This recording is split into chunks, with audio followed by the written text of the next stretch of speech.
बोलो जयकारा बोल मेरे श्री गुरु महाराज की जय। सभी गुरुमुख प्रेमियों से सप्रेम जय सच्चिदानंद। हर किसी को भक्ति की राह पर चलने की नितांत आवश्यकता है। ये समझ लिया हमने, जान लिया, जरूरी समझ लिया कि ये हमारे जीवन के लिए भक्ति का होना हमारे लिए लाभदायक है। एक और जिम्मेदारी हम अपने जीवन में अपनी बनाएं कि हमारे अल्प आयु के जो बच्चे हमारे साथ हैं, बचपन से ही, जन्म से ही ये प्रयास हमें पुरजोर कोशिश के साथ करना चाहिए कि हम अपने से भी ज़्यादा उनको भक्ति मार्ग के रास्ते पर चलना सिखाएं। क्योंकि एक तो उनको सिखाना, समझाना हमारे कर्तव्य की पूर्ति तो करता ही है, लेकिन हमारी भक्ति भी दृढ़ होती है, हमारी भक्ति में इजाफा होता है। क्यों कि जो नित्य कर्म हम किया करते हैं उनको बार बार दोहराने का अवसर प्राप्त होता है। बच्चों को जैसे हम जय सच्चिदानंद कहना सिखाएं, बहुत ही छोटे अल्पायु के बच्चे होते हैं तो उनको जैसे राम राम करना सिखाते हैं, जय जय करना सिखाते हैं, मत्था टेकना सिखाते हैं, जय सच्चिदानंद करना उसी प्रकार से सिखाएंगे। थोड़ा सा नाम लंबा है, लेकिन वो धीरे धीरे अभ्यास के चलते समझने लगेंगे। और इस प्रकार अर्थ भी समझाएं। जो पढ़ाई वो जीवन में स्कूल कॉलेज में जाकर पढ़ा करेंगे, उससे पहले आध्यात्मिकता की पढ़ाई गुरु बनकर अगर माता पिता के सानिध्य में अल्पायु से बच्चा सीखने लगे तो फिर कुटिया पर जाने में, श्री दरबार में जाने में, श्री गुरु महाराज जी के सन्मुख जाने पर जितना वो लाभ प्राप्त करेगा उसका वर्णन जो है अवर्णनीय है। बच्चों को कुटिया पर ले जाने की आदत डालें, चाहे हम संडे के संडे जाते हों, लेकिन बच्चे को घुमाने के लिए, सैर कराने के मकसद से ही सही। बार बार जाने का होगा तो वो जिक्र करने लगेगा कि आज कुटिया पर नहीं चलना, मुझे कुटिया पर जाना है। श्री परमहंसों के दर्शन करना, वहाँ पर सत्संग में बैठने की आदत सीखना, सत्संग को समझने की कोशिश करना, ढोलक की आवाज़, छेड़ों की आवाज़, हारमोनियम की आवाज़ कानों से प्रवेश होना, ये सब निकट भविष्य में एक बड़े लाभ का संकेत फिर हमें भी मिलने लगेगा। हमारी वृद्ध अवस्था में हम यकीन करें कि हमें अपने ही दिए संस्कारों का लाभ प्राप्त होगा। घर में भी श्री आरती का जो गायन हम करते हैं, बच्चों को पूरा लाभ होना चाहिए। सतगुरु का बार बार उनको ध्यान कराना, याद कराना।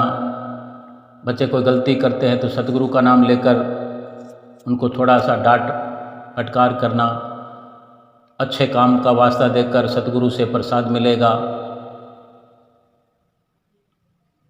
गलती होने पर सतगुरु से माफ़ी मांगना, सतगुरु माफ़ करते हैं, ऐसा गलती मानने से गुरु महिमा, भजन आदि ये बोलने के लिए शिक्षा देना, छोटी छोटी सेवाओं का अवसर देना। और हम जैसे फ़ोन किसी के आने पर या किसी को फ़ोन करने पर गुरुमुखों से बातचीत होती तो हम जैसे जय सच्चिदानंद करते हैं, तो बच्चों को भी ये आदत लगातार पड़ती रहे।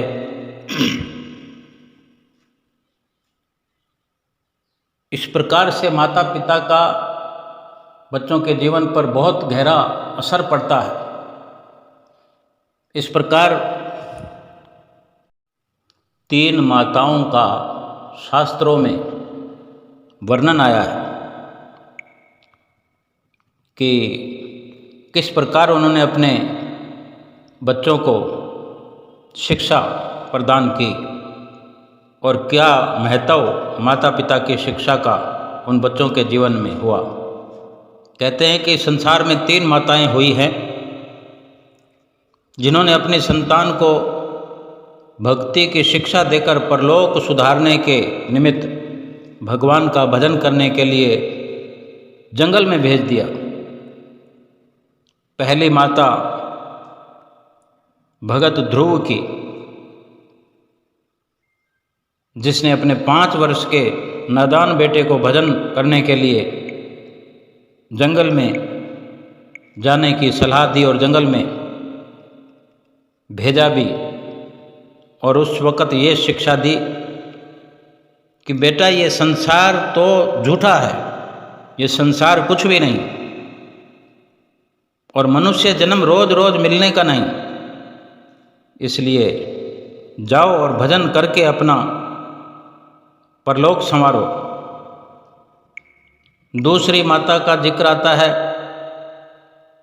बाबा फरीद साहब की माता, जिसने अपने बेटे का मोह त्याग कर उसकी आत्मा के कल्याण हेतु उसे भजन करने के लिए जंगल में भेज दिया। तीसरी माता हुई हैं राजा गोपीचंद, जो राजा थे, राजपाट था। पिता की मृत्यु के बाद जब गोपीचंद अपने पिता के गद्दी पर बैठे, राजा बने, तो उसकी माता ने, जो बड़ी विचारवान थी, राजा गोपीचंद को ये शिक्षा दी कि बेटा जिस तख्त पर, जिस गद्दी पर आज तुम बैठकर राज कर रहे हो ना, इसी गद्दी पर एक दिन तेरे पिताजी भी बैठा करते थे, लेकिन अपनी आँखों से मैंने देखा कि आखिरकार तो वो मिट्टी में मिल गए, मिट्टी हो गए। इसलिए हे बेटा, इस संसार का मोह धोखा है, इस धोखे में पड़कर मनुष्य का परलोक बिगड़ जाता है। इसलिए बेटा मेरी ये शिक्षा है कि जब इस राजपाट को मरने के बाद तो छोड़ना ही है, तो तुम जीते जी इसको छोड़ दो और भगवान का भजन करके जन्म संवार लो, और भगवान का भजन करके ये लोक भी और परलोक भी दोनों संवर जाएंगे। माता की शिक्षा को स्वीकार करके गोपीचंद राजा भजन करने के लिए निकल पड़ा और गुरु से दीक्षा भी हासिल की। गुरु से दीक्षा लेकर नाम सुमरण में लग गया। कहा जाता है जब गोपीचंद गुरु की आज्ञा से फकीरी हालत में भिक्षा मांगने के लिए एक बार अपनी माता के द्वार पर गए, तो उन्हें देखकर माता के दिल में बेटे का कुछ मोह जागा और एक आंसू आंख से गिर गया। कहते हैं आंसू के कारण भक्ति की पढ़ाई में उसके आधे नंबर कट गए।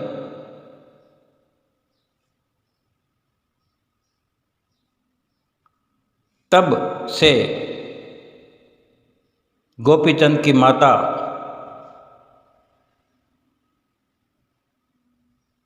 आधी समझी गई।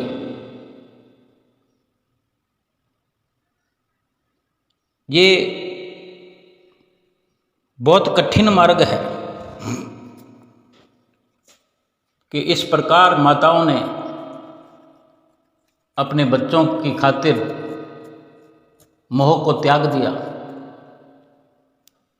क्या हम अपने जीवन में ऐसा कर सकते हैं? नहीं कर सकते। लेकिन ऐसा हो नहीं सकता, ये तो नहीं कहा जा सकता। आज हम श्री दरबार में देखें, श्री आनंदपुर धाम में कितने ही माताओं ने अपने पुत्र और पुत्रियों को सतगुरु के चरणों में समर्पित किया है।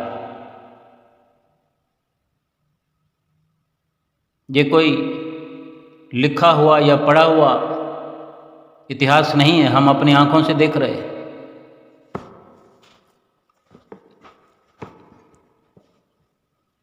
किस प्रकार ये सतगुरु की लीला, सतगुरु का उपकार हम गुरुमुख प्रेमियों पर नित्य प्रति हो रहा है। जंगल में जाने की जरूरत नहीं। आज इस युग के अंदर हमारे श्री परमहंसों ने हमारे लिए वो अवसर प्रदान किया है जो संसार में कोई और कर नहीं सकता। इतना सरल कर दिया भक्ति को प्राप्त करना कि जो कार्य पहले जंगल में किया जाता था भजन भक्ति का, जो इन नामचीन अल्प आयु में बच्चों ने जंगल का रास्ता देखा, जंगल का नाम लेने से शरीर में कपकपी हो जाती है, लेकिन हमारे श्री परमहंसों ने जंगल को मंगल बना दिया है भक्ति करने के लिए। श्री दरबार में जहाँ जहाँ भी बड़े आश्रम बने, श्री आनंदपुर धाम, श्री प्रयाग धाम, श्री संत नगर, परम धाम, विवेक धाम, अमर धाम, यहाँ सब जगह बड़े बड़े आश्रमों पर कंटीली झाड़ियाँ हुआ करती थी। अमर ज्योति ग्रंथ में सभी विवरण लिखा हुआ है। भक्ति के लिए एक जरिया, एक ठिकाना अवश्य ही चाहिए होता है। यहाँ पर विशेषकर हमें ये लाभ मिलता है कि घर को छोड़कर जाने का हमें जो अवसर प्राप्त होता है, चाहे 2 दिन भी जाना पड़े, आने जाने का सफ़र है, फिर वहाँ 2 दिन तक रहने का जो हम निश्चय करके आते हैं, उसमें पता चलता है कि कितना मुश्किल है, कितना दुष्कर है। तो हम विचार करें, जो गुरुमुख प्रेमी श्री दरबार के लिए रात और दिन सेवा करते हुए जिन्होंने अपने जीवन की कुर्बानियाँ दी, श्री परमहंसों ने हमारे लिए एक जीता जागता बैकुंठ खड़ा कर दिया। बैकुंठ में बिठा करके हमें भक्ति का शुभ अवसर दे रहे हैं। हम कितने भाग्यशाली हैं। कैसा जंगल था और उस जंगल को संवार दिया।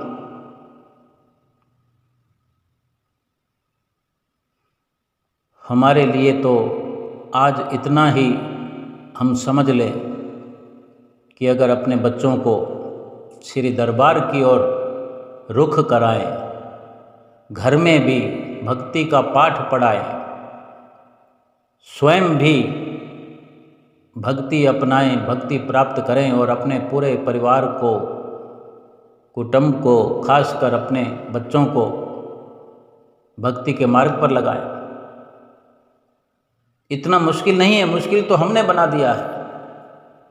अगर उस वक़्त को देखें, बाबा फरीद साहब की माता, गोपीचंद की माता या भगत ध्रुव की माता,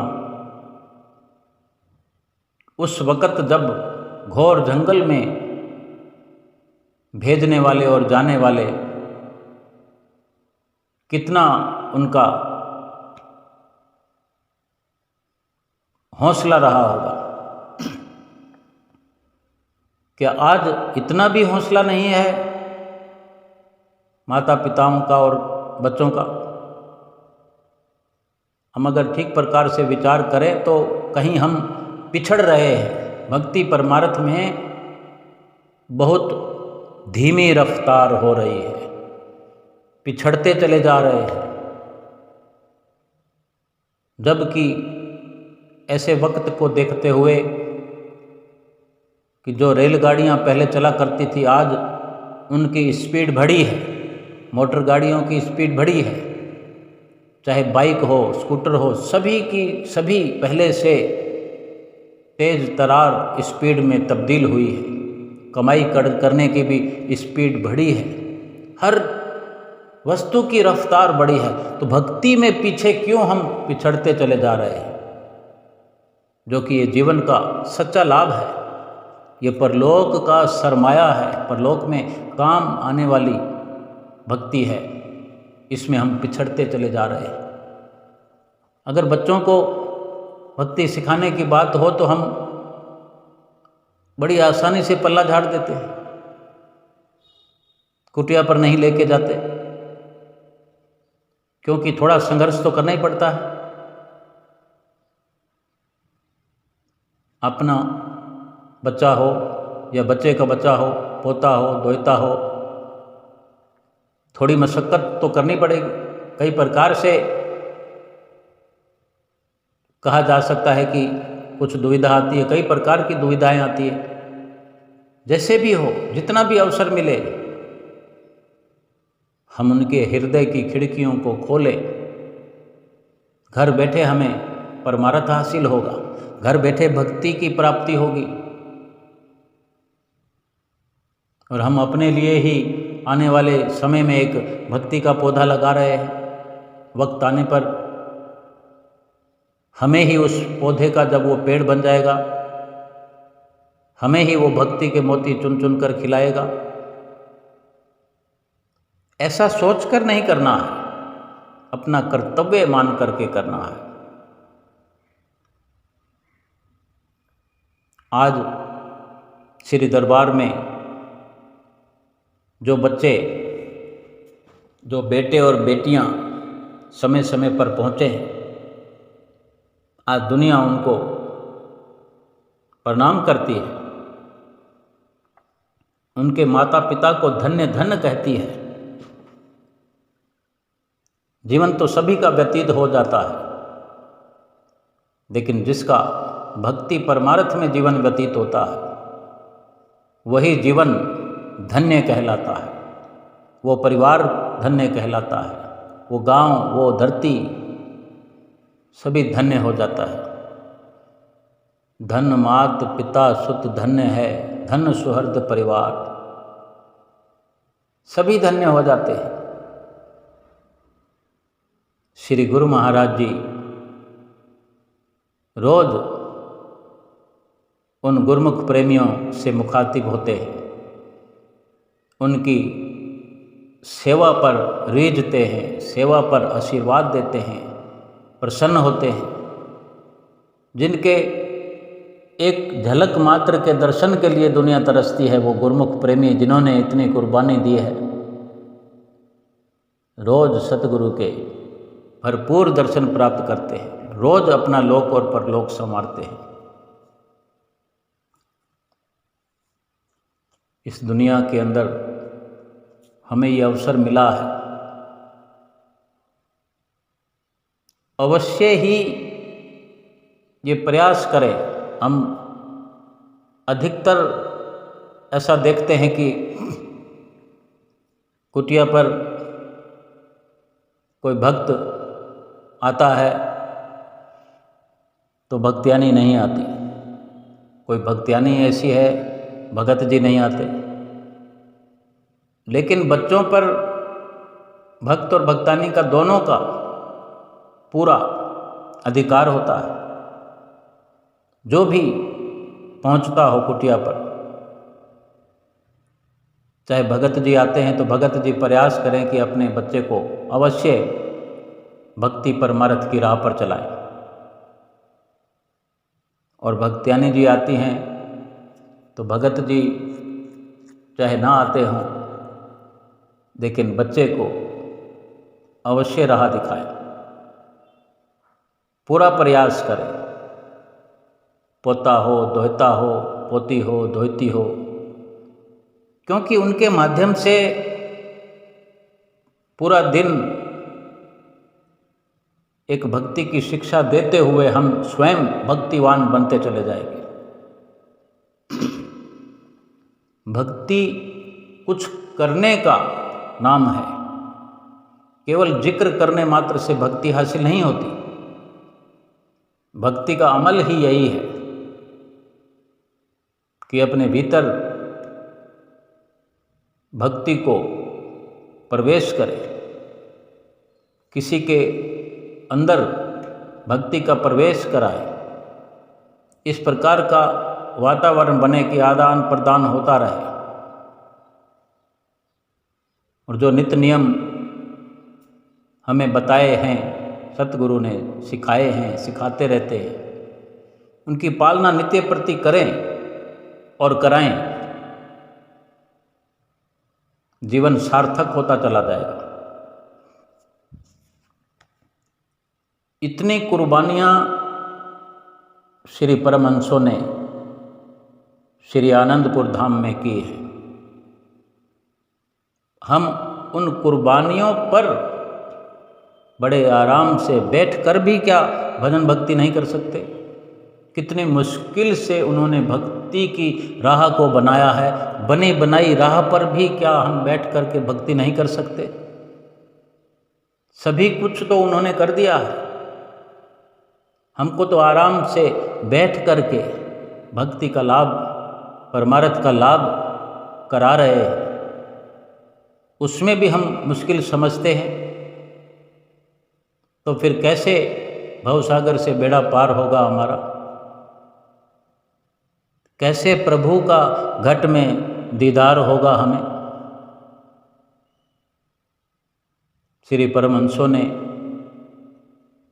कितनी मुश्किल से मुश्किल राहों को आज आसान किया हुआ है, और कितनी सुख सुविधाएं हैं हमारे पास, किसी चीज़ की कमी नहीं है।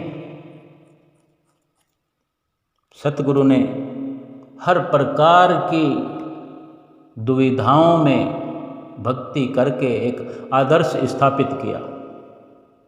उनके साथ रह करके गुरुमुख प्रेमियों ने, माताओं बहनों ने मिल करके रात और दिन एक करके, भूख प्यास सहन करके, जटिल से जटिल सेवा को अंजाम दे करके, मिट्टी और मलबे की तगारियां अपने सिर पर, कंधे पर ढो करके, अपने कपड़ों को कंटीली झाड़ियों से तार तार करके, ये आज श्री आनंदपुर धाम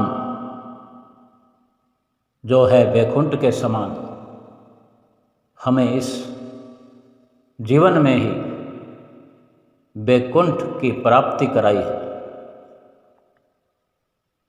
हम क्या भक्ति कर सकते हैं? सब कुछ तो उन्होंने कर दिया है, हमें तो केवल चलना है।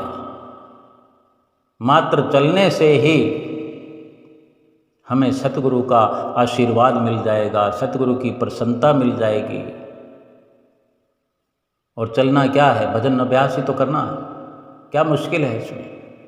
कहीं से कुछ लाना नहीं। एक खाना बनाना हो, 2 वक्त खाना खाते हैं, 3 वक्त खाना खाते हैं, तो आए दिन जा कर के सब्जी लाना पड़ता है, आए दिन आटा ख़त्म हो जाता है, आए दिन तेल ख़त्म हो जाता है, मिर्च मसाला ख़त्म हो जाता है। ये रोज़ का ये सिलसिला चलता रहता है। आज मिर्ची ख़त्म हो गई, धनिया ख़त्म हो गया, सब्जी लेकर आना है, तेल लाना है, घी लाना है, कभी गैस चूल्हा ख़राब हो जाता है, कभी मिक्सी ख़राब हो जाता है, दूध लाना है, इतनी मुशक्क़त करते हैं इस एक जन्म के लिए, इस शरीर के लिए, इस परिवार के लिए।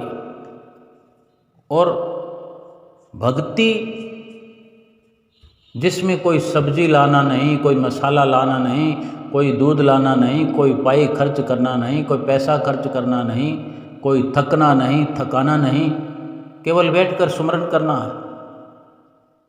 और लाभ कितना?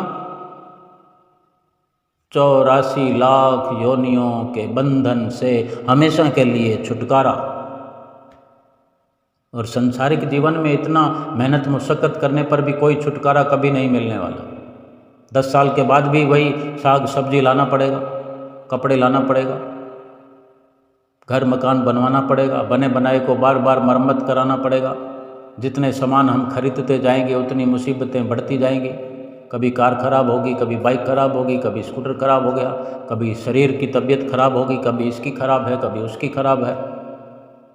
लेकिन जीव आत्मा की तो तबीयत खराब हुई पड़ी है जाने जन्म जन्मांतरों से। उसको ठीक करने के लिए केवल और केवल सतगुरु की आज्ञा और रहनुमाई में चलते हुए बैठ करके भजन अभ्यास करना है। अगर बैठ पाए तो शरीर को आराम ही मिलना है, मन को आराम ही मिलना है। अगर बैठ पाए, हम मन को बिठा पाए, तो मन भी भटक भटक कर जो थका हुआ है, मन भी शांत हो जाएगा, शरीर में भी आराम हो जाएगा, मस्तिष्क में भी आराम हो जाएगा। किसी भी प्रकार से कोई नुकसान नहीं है। लेकिन हमें समझ आ जाए, हम विचार करें कि अगर हमें हमारे माता पिता ने अगर गुरुमुख बनाया है, जैसा सिखाना चाहिए था वैसा सिखाया है, तो यकीनन आज हम लाभ उठा रहे हैं। और अगर हम आज लापरवाही में हैं कि हम नहीं सिखा रहे हैं आगे, तो इसका भी परिणाम ठीक नहीं। आज हम विचार करें कि हमारा क्या कर्तव्य कर्म है। अगर हम कहीं पिछड़ गए हैं, हम नहीं सीख पाए, हमें ऐसा अवसर नहीं मिला सीखने का, तो हम सिखा करके ये लाभ उठाएं और अधिक से अधिक भजन सुमरन करते हुए, नित्य नियम करते हुए, सेवा करते हुए। कोई वक्त होता था जब कितनी दूर दूर तक जा कर के पानी लाया करते थे श्री दरबार को। आज इस नज़ारों में देख रहे हैं, श्री दरबार के जो आज नज़ारे देख रहे हैं, कदम कदम पर पानी है, कदम कदम पर रोशनी है, कदम कदम पर हरियाली है। सूखा हुआ करता था कभी, खाने को भी केवल रोटी बमुश्किल हुआ करती थी। सब्जी के लिए तो कितनी बार सोचना पड़ता था। केवल रोटी और गुड़। इस प्रकार से हमारे आदरणीय महात्मा जनों ने, भगत जनों ने, माताओं ने, बहनों ने इतनी कुर्बानियाँ दी है। क्या हम उन कुर्बानियों की भी लाज नहीं रख सकते? उन सभी दृश्यों को साक्षी मानकर इतना हमें अवश्य करना चाहिए कि हमारे लिए इतनी छूट कर दी है श्री परमहंसों ने। लेकिन लाभ तो वही का वही है, लाभ में कोई कमी नहीं है, पुरुषार्थ में छूट कर दी है। इस वक्त नहीं बैठ सकते तो उस वक्त बैठ जाओ, उस वक्त बैठ जाओ, 24 घंटे में जब मर्जी करो। कभी कोई पाबंदी नहीं लगाई कि 3 बजे उठो, 4 बजे उठो, 2 बजे उठो, 6 बजे उठो, 5 बजे उठो। सब कुछ छूट कर दी।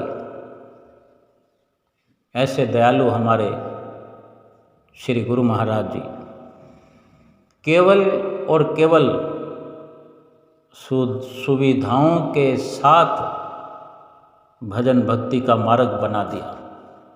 सुविधाओं के साथ भजन भक्ति करने का हमें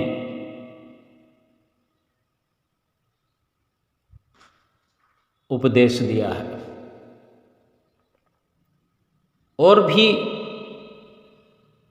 कई प्रकार से हम विचार करेंगे तो अपने आप को पाएंगे कि हम कितने भाग्यशाली हैं। इस दुनिया में कितने लोगों को ऐसे परिपूर्ण संत महापुरुषों की शरण मिलती है। एक विशाल काय भक्ति का संसार बना दिया है श्री आनंदपुर धाम। प्रवेश करते ही दरबार में सुख सुकून की प्राप्ति होने लगती है। देश विदेश से आकर के श्री दरबार की चौखट में प्रवेश करते ही मस्तक श्रद्धा से झुक जाता है। सतगुरु की नज़दीकी में सतगुरु के दर्शन करते हुए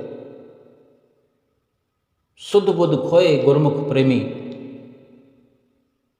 आनंद की लहरों में, आनंद की तरंगों में बहे चले जाते हैं और भरपूर भक्ति का खजाना भर भर ले जाते हैं। हमें भी आज विचार करते हुए अपने बच्चों के साथ अवश्य ही इत्तेफाक रखते हुए ये प्रयास करना है, स्वयं करना है और संपर्क में आने वाले को केवल और केवल भक्ति का पाठ पढ़ाना है, स्वयं भी पढ़ना है और सतगुरु की प्रसन्नता प्राप्त करनी है, अपना लोक और परलोक संवारना है। बोलो जयकारा बोल मेरे श्री गुरु महाराज की जय।